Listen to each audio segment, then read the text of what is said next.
안녕하세요. 50대 중년의 여자입니다. 아이 하나 있고 남편은 없어요. 사별을 하였냐 물으신다면 그것은 아니고 저는 미혼입니다. 그렇다면 혼자 아이를 낳아 키운 미혼모의 삶을 산 것이냐 물으신다면 그건 반반이라고 할 수 있겠네요.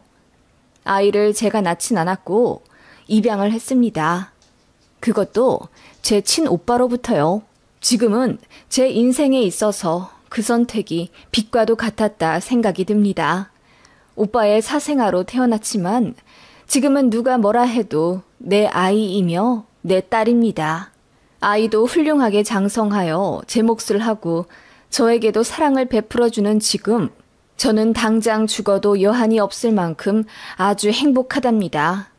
물론 아이를 얻고 제 가족은 이렇습니다. 연을 끊어버렸거든요. 사연 많은 지난날이라 사람들한테 말은 하지 않았지만 여기 이 게시판에 익명의 힘을 빌어 한번 적어 내려가 보려고 합니다. 이런 삶도 있다는 것을 알려주고 싶어서요.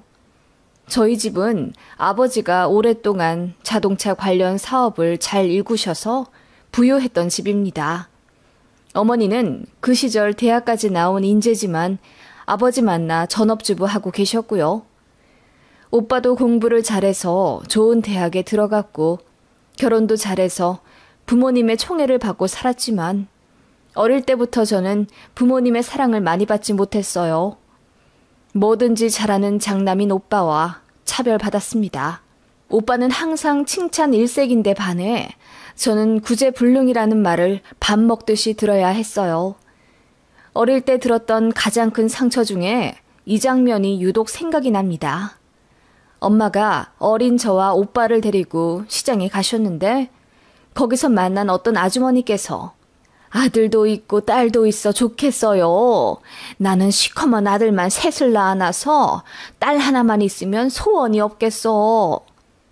라고 하셨는데 저희 어머니가 매몰찬 말투로 그럼 얘 데려가세요. 딸이라고 하나 있는 게 공부도 못하고 이쁘지도 않고 나는 우리 아들만 있으면 됩니다. 라고 하셨어요. 그걸 들은 아주머니의 어이없는 표정이 아직도 생각이 나네요. 제가 풀이 죽은 채로 서 있자 다급히 제 주머니에 사탕 하나를 넣어주시고는 아니야, 너 이뻐, 아주 이뻐. 라고 하시며 제 등을 토닥여 주시고 가셨네요. 그렇게 예쁨 받지도 못한 집안에서 저는 늘 눈치를 보며 자라야 했고 자연스레 학창시절 학교에서도 친구들과 잘 어울리지 못했습니다. 늘 자신감이 없었고 남들이 저를 미워할 거라고 생각했기에 마음이 열리지 않았거든요. 저에게 다가온 친구에게도 어색하게 대해서 친구 관계가 엉망이었어요. 반면 저희 오빠는 부모님의 사랑과 관심을 받으며 잘 자랐고 초중학교 때는 학생회장을 2번이나 맡았습니다. 제가 봐도 오빠는 멋졌어요. 공부도 잘했고 운동도 잘했기에 친구들도 늘 따랐죠. 오빠에 비하면 전 그저 쭈구리에 겉절이일 뿐이었습니다. 부모님이 바라던 인문계 대학교를 문턱도 못 넘어가고 저 혼자만의 결정으로 전문대에 들어간 저는 그야말로 집안의 애물단지 그 자체였습니다. 아버지는 호적을 파라고 소리를 지르셨고 엄마는 제 옷장을 다 뒤져 옷을 버리셨어요. 저 같은 건 애초에 태어나지 말았어야 했다는 악담과 함께요. 오빠는 옆에서 그저 오징어를 뜯으며 지켜볼 뿐이었습니다. 항상 그랬듯 저에게 관심이 없었죠. 저를 무시하는 것도 부모님보다 더하면 더했고요. 밥상 앞에서도 늘 제 앞에는 맛있는 반찬이 없었습니다. 제가 오빠보다 소시지를 하나라도 더 먹을까봐 엄마는 눈에 불을 켜고 감시하셨어요. 그런 편애에 익숙해질 대로 익숙해져 버린 오빠는 당연하듯 저를 아주 하찮게 생각했었고요. 저는 마음이 많이 외롭고 결핍이 많을 수밖에 없었죠. 그치만 제가 처음으로 선택한 전문대에 들어가 제과 제빵을 배우며 깊은 행복감을 느꼈어요. 지금은 디저트 시장이 많이 떴지만 당시에는 빵 만든다고 하면 그것도 기술이냐 하는 분들이 많았어요. 하지만 저는 제과 제빵을 하면서 희망을 가졌고 저만의 멋진 샵을 꼭 내보겠다는 꿈을 꾸게 되었습니다. 그런 제가 부끄럽다며 아버지와 어머니는 차라리 독립을 하라고 하셨지만 저는 돈이 없었어요. 대학 등록금부터 용돈까지 풀세트로 선사해준 오빠와는 달리 저는 한 푼도 지원받지 못했거든요. 마음 같아서는 저도 제 원룸 구해 나가 살고 싶었지만 알바하며 학비 보태고 용돈 쓰는 것도 벅찼던 저는 감히 독립할 여유가 없었습니다. 그래서 부모님 눈치 보며 대학 2년 내내 숨어 살듯 집에 기생하며 대학 다녔어요. 그렇게 졸업하자마자 취업을 했고 드디어 작은 원룸을 꾸려 독립했네요. 비록 보증금 200만 원에 월 25만 원짜리 반지하 새빵이었지만 그래도 참 기뻤어요. 그의 오빠는 부모님의 지원으로 18평대 오피스텔에서 살고 있었지만 애써 비교하지 않으려 노력했네요. 어차피 집에 가도 저를 반겨주지 않는 부모님이니 명절에도 어느 순간 가기 싫어지더군요. 내 집, 내 직장이 있으니 저도 더는 가족들에게 마음 두며 사지 않아도 된다는 해방감이 생겼습니다. 그렇게 20대 중반이 되었을 무렵 오빠는 결혼을 했고 가정을 꾸렸습니다. 좋은 집안의 여자와 결혼식을 올리고 양가에서 빵빵하게 지원받아 잠실에 신혼집도 마련했더라고요. 아버지는 상견례에서 사돈 어르신들한테 딸한테 줄 것까지 탈탈 털어 아들에게 보태줬다고 했어요. 그 말을 듣자마자 새언니네 부모님은 저를 안쓰럽게 보더군요. 예전에 시장에서 엄마의 막말에 저를 불쌍하게 보던 아주머니가 제 주머니에 넣어주셨던 작은 사탕이 생각났습니다. 그렇게 결혼한 오빠는 잘 지내는 듯 했습니다. 1년 좀 지나 너무 예쁜 조카도 태어났고 오빠는 공학 박사 학위 준비 중에 있었습니다. 새언니는 친정에서 하는 사업을 물려받아 하고 있었고요. 여러모로 돈도 명예도 그럴듯하게 잘 지켜나가고 있는 오빠네 집이었습니다. 그런데 그 행복도 한순간에 깨어져 버렸습니다. 저희 오빠가 바람을 피웠다더군요. 공학 박사 준비하던 중에 같은 학교 대학원생가요. 반년쯤 사귀다가 오빠가 먼저 헤어지자고 했는데 몇 달 뒤에 그 상대 여자가 임신을 했다며 오빠와 저희 부모님 앞에 나타났습니다. 오빠가 난감하다며 피해버리니 수소문해서 저희 아버지 회사에 찾아왔다고 하더군요. 저희 부모님이 새언니 알기 전에 처리한다며 수술 비용까지 100만 원 해주겠다고 했는데 그 여자는 책임감 없는 저희 오빠에게 너무 큰 배신감을 느꼈다며 절대 지우지 않겠다고 했어요. 그리고 애가 태어나면 나타나겠다고 하고 잠적했더라고요. 아이가 태어날 날짜는 5달 뒤고 저희 가족은 비상이었어요. 이 일만 아니면 오빠네 가정은 지금처럼 아무 문제 없이 행복할 수 있었어요. 엄마는 매일 신께 빌었습니다. 그년이 마음을 고쳐먹어 수술을 하고 다시는 우리 집안에 나타나지 않기를 기도합니다. 그 모습이 저는 참 괴기하다 느꼈네요. 엄마의 기도가 하늘에 닿았을까? 애가 태어났을 예정일이 훌쩍 넘었는데도 그 여자가 나타나지 않더라고요.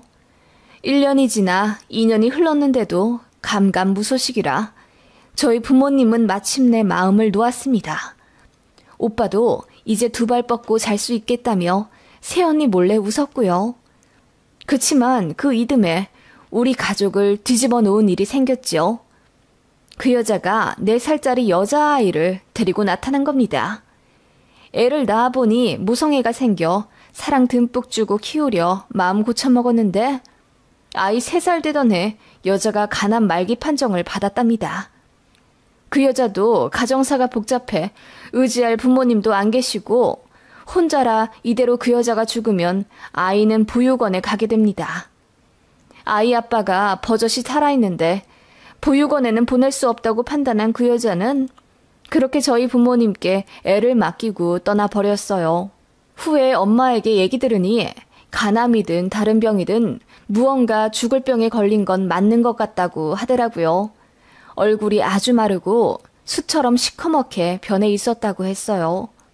4살짜리 그 여자아이는 영문도 모르고 저희 집에 들어오게 되었습니다. 저희 부모님과 오빠가 애를 그냥 보육원에 맡겨버리려니 그 여자가 협박을 하더군요.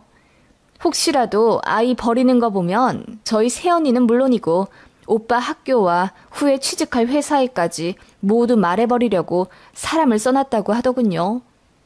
부모님은 그야말로 머리 싸매고 들어 누우셨습니다. 일단 맡아 키우며 방법을 찾아보자 하셨는데 딱 2달 만에 새언니에게 들켜버렸습니다. 언니가 조카 물건을 가지러 시댁이 갔다가 웬 아이가 있는 걸 보게 된 거죠. 엄마는 며느리 앞에서 그야말로 얼음이 되었고 그 아이는 저희 오빠와 너무나도 닮아 있었기에 눈치 빠른 새언니가 바로 알아차렸어요. 그 이후로는 그야말로 저희 집은 전쟁터 혹은 지옥이었습니다. 새언니가 시댁인 저희 집에 술 먹고 찾아와 매일 행패를 부렸어요. 부모님은 새언니에게 무릎을 꿇으셨고요. 그 와중에 아이 친모는 세상을 떠났습니다. 그 아이는 자기 엄마가 죽은 줄도 모르고 낯선 집에서 눈칫밥 먹으며 괴롭게 살고 있었고요. 결국 언니는 오빠를 용서했고 이혼 안 하는 조건으로 애는 절대 들이지 않기로 하였는데 문제는 아이를 버리면 어떻게든 소문이 나게 된다는 거지요. 그래서 저희 부모님이 울며 겨자 먹기로 아이 성인 될 때까지 키우기로 하셨습니다. 일이 그렇게 정리되고 나서야 저는 그 아이를 제대로 보게 되었습니다. 늘 방에 숨겨져 있던 아이라 저도 잘 보지 못했거든요. 엄마 아빠에게 철없이 떼쓸 그 나이에 그 아이는 불안한 눈빛으로 집안에서 먼지처럼 웅크리고 있었습니다. 그게 꼭 어릴 적 제 모습 같았어요. 제가 손을 내밀어 이리 와보라고 했더니 엄마가 제 등짝을 때리더군요. 정줄 필요 없어. 적당히 키우다가 내보낼래다. 딱 10년만 키울 거야. 나중에 필리핀이든 베트남이든 어디 못 사는 나라에 보내버리고 끊어버릴라니까. 아이는 그 말을 고스란히 다 듣고 있었어요. 하지만 눈물이 터져버린 건 저였습니다. 너무 마음이 아팠어요. 태어나고 싶어서 태어난 아이도 아닌데 태어났다는 이유로 이렇게 모진 구박을 받아야 한다니. 어머니는 그 아이를 그냥 아무 유치원에 보내 아침 8시 반부터 저녁 6시 반까지 있게 하다 집에 귀가시켰어요. 오빠는 자기 아이인데도 불구하고 아무 관심이 없었죠. 혹시라도 아이에게 관심 가지면 새언니가 화낼까봐 아예 모른 척하고 살았습니다. 혹시라도 관심 받고 싶어 놀아달라 귀찮게 굴면 저희 부모님이 욕을 하거나 손을 올렸기 때문에 그 아이는 장난감도 제대로 없는 차가운 골방에서 혼자 지내야 했어요. 저는 그 아이가 너무 마음이 쓰여 한동안 안 가던 본가를 자주 가게 되었어요. 그 아이를 위해 빵을 만들어가고 그 아이를 위해 예쁜 옷과 신발을 사갔습니다. 아버지 어머니는 혀를 끌끌 차며 또 멍청한 짓거리 하고 앉아있네. 네 조카한테나 그렇게 돈을 써. 라고 하셨어요. 그 말에 저는 태어나 처음으로 불같이 화를 내며 부모님께 대들었습니다. 얘도 내 조카예요. 너무 불쌍해서 눈물이 다 날 지경인데 어머니 아버지는 어쩜 그렇게 매몰차세요? 그 말에 엄마가 기함을 하더군요. 어떻게 쟤를 조카라고 할 수가 있냐면서요. 이따금 오빠네 가족이 본가에 올 때면 죽은 듯이 숨어있는 그 아이가 불쌍했습니다. 오빠는 그 아이를 본체만 채 했고 그 아이가 자기의 이복 형제, 그러니까 오빠의 딸에게 말이라도 걸면 큰 죄를 지은 것처럼 혼냈어요. 불쌍한 그 아이는 초등학생이 되니 유일하게 다정이 구는 저에게 의지를 하는지 저를 볼 때마다 세상 어두웠던 표정이 환하게 빛나기 시작했습니다. 그런 그 아이가 너무 마음에 걸려 저는 본가 근처로 이사를 왔습니다. 직장도 그 근처에 잡고 아이 등하교도 제가 시켜주었어요. 다른 학부모들이 저를 엄마로 착각할 만큼 아이에게 잘해줬습니다. 저희 부모님이 돈 아까워 학원도 안 보내는 걸 제가 손수 발품 팔아 좋은 학원 보내주었습니다. 월급은 적지만 아이에게 뭐라도 베풀어주고 싶었어요. 말없던 그 아이는 이제 저에게 쫑알쫑알 이야기를 하기 시작했고 길을 걸을 때면 제 손을 잡았습니다. 저에게 고모라고 부르는데 그게 꼭 엄마라고 부르는 것 같았어요. 이 아이가 꼭 제 어린 시절 같았습니다. 차별받아 상처받은 제 모습과 같아 더 마음이 신경 쓰였던 건 사실이에요. 그치만 모든 걸 떠나 소중한 생명이고 우리의 핏줄인데 짐승보다 못한 취급을 받고 있는 아이가 눈물이 날 정도로 마음 아팠어요. 그러던 와중 새언니의 부모님, 즉 사돈 어르신들께서 저희 집에 있는 아이의 정체를 알게 되셨습니다. 조카가 외갓집에 가서 이 얘기 저 얘기 하는 걸 듣고 유추하신 거죠. 사돈집에서 의문을 제기하고 나서자 저희 부모님은 결국 술을 써야겠다고 생각하셨나 봐요. 저를 붙잡고 눈물을 흘리며 부탁하셨습니다. 네 애라고 해주면 안 되겠니? 니네 오빠 좀 불쌍하게 여겨줘라. 이제 박사 따서 승승장구할 집안인데 그 아이 하나 때문에 다 발목 잡히게 생겼어. 너도 그 아이 이뻐하잖니? 이렇게 된 거 그냥 네가 그 아이 입양해서 엄마 해줘라. 그렇게만 해준다면 우리가 너한테 집도 하나 물려줄 생각이 있다. 엄마, 이 상황에서 누가 더 불쌍한데요? 그 아이는 안 불쌍하고 죄 지은 오빠만 불쌍해요? 그리고 제 인생은요. 저는 평생 결혼하지 말라는 말씀이세요? 너는 어차피 대학도 그저 그런 데 가고 직업도 빵 만드는 시덥잖은 일 하면서 결혼은 무슨 결혼이냐. 네 오빠는 잘 차려진 밥상이지만 너는 아니잖니. 어차피 재산 줄 생각도 없었다. 하지만 네 오빠가 밖에서 나온 저 애만 데리고 나가준다면 우리가 집도 해준다잖니. 엄마의 그 말에 저는 뒷목까지 소름이 돋고 말았습니다. 애초에 우리 부모님은 오빠만 자식으로 생각하고 있었던 거예요. 저 그리고 오빠의 사생아는 그저 우리 가족의 앞날에 거슬리는 돌 같은 존재였던 겁니다.